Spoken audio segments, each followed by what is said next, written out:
Good day, everybody. I'm Kat Courtney. I'm the CEO of Plant Medicine People, and I've spent a lot of time in my journey making friends and connecting with my spirit guides. So a lot of people ask me, how do we do that? How do we create relationships with our spirit guides? And it's a really, in some ways, it's a simple question to answer because there's some things that we can do that I'm going to share today. But in some ways, it's really tough because we are communicating with, when we're communicating with a spirit guide, we're communicating with a being that's on a different plane of existence than we are.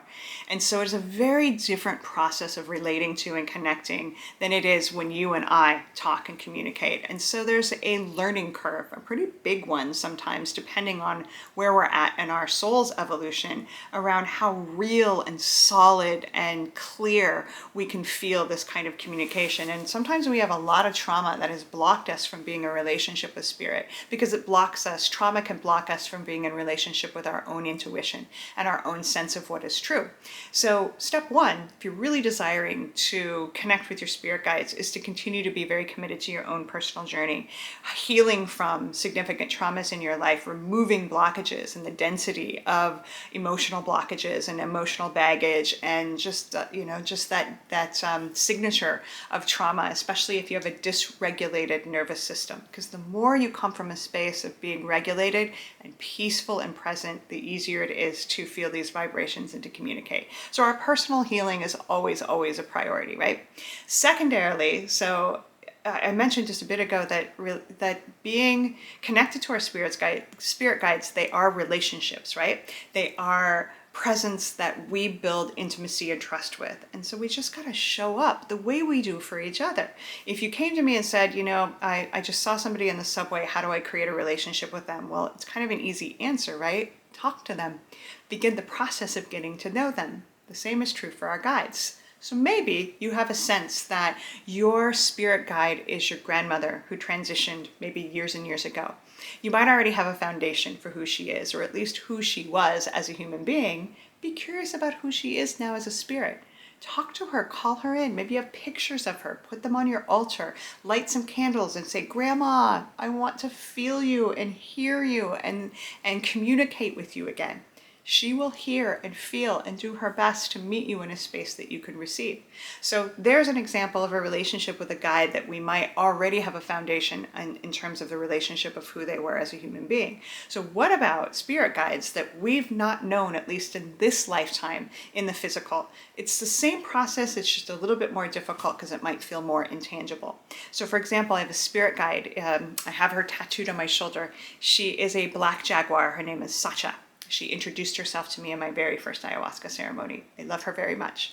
So to get to know her, because I've had the vision that she is a black jaguar, I have a statue of a black jag on my altar. I use that as a symbolic sort of portal into speaking, connecting, and feeling into her. And one of the ways where I can really tap into the vibration of her is to start embodying the energy of a jaguar myself, the movement of it, of what would it feel like to be her.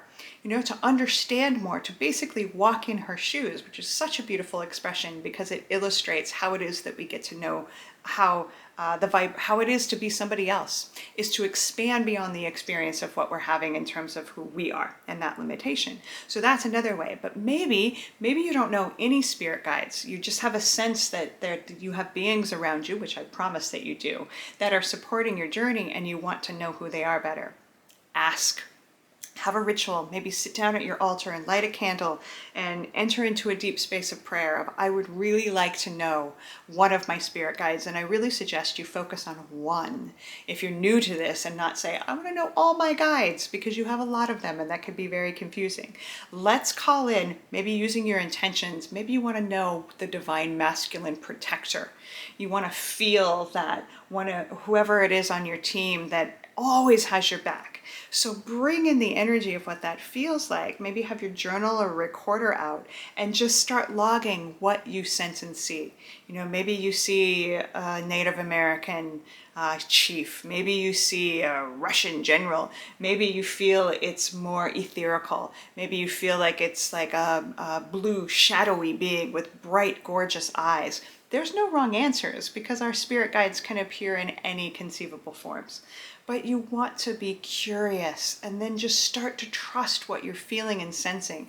Every little bit of information is really sacred, and it usually comes in piece by piece, just like it does when we're getting to know each other, layer after layer after layer. But it takes us showing up and being curious and learning to trust ourselves. Will I ever be able to prove to you that I have a black jaguar that is one of my protectors who lives in my heart and can come out and guard me and and have my back when I need her? No, but I don't need to, because I know it's true for me. I've had so many experiences validating that relationship. I don't seek it externally. And that's what we want in terms of the relationships that we have with our spirit guides, that it starts to become so solid and so real that even the skepticism of our healthy minds can't erase what we know to be true, that these beings exist, that they're here to connect with us, but we have to let them in. So I hope this inspires you just to deepen your process of connecting with your spiritual team, because we all deserve to know we have all the support we could ever ask for. Thank you so much for listening. Please drop any comments or questions you have.